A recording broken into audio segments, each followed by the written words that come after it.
John D. Rockefeller est souvent considéré comme l'homme le plus riche de l'histoire moderne. Mais sa fortune ne s'est pas bâtie sur un coup de chance. Elle a été le fruit d'une stratégie implacable et de l'ambition de contrôler l'intégralité d'un marché naissant, celui du pétrole. C'est l'histoire de la Standard Oil, l'entreprise qui a défini le concept de monopole et forcé le gouvernement à intervenir. Nous sommes au milieu du 19e siècle. Après la découverte de pétrole en Pennsylvanie, une véritable ruée vers l'or noir s'installe. Le secteur est chaotique, inefficace et plein de gaspillage. C'est là qu'intervient John D. Rockefeller, un homme d'affaires méticuleux de Cleveland. Il comprend très vite que la vraie fortune ne se trouve pas dans l'extraction, qui est risquée, mais dans le raffinage et la distribution, qui sont bien plus stables.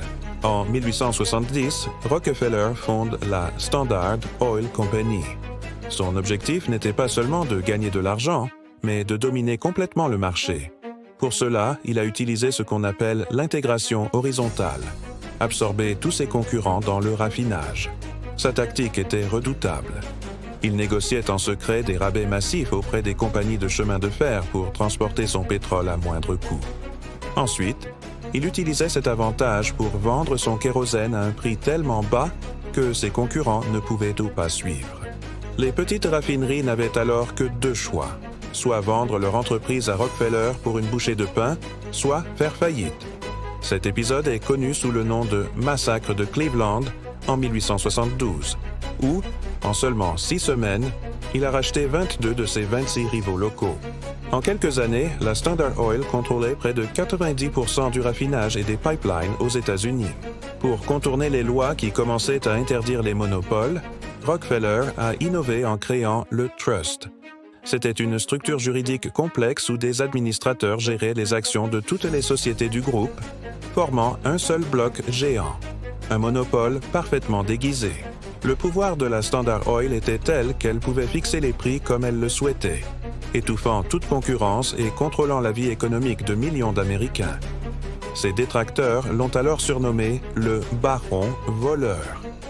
Finalement, face à l'indignation du public et aux enquêtes des journalistes, le gouvernement a été forcé d'agir.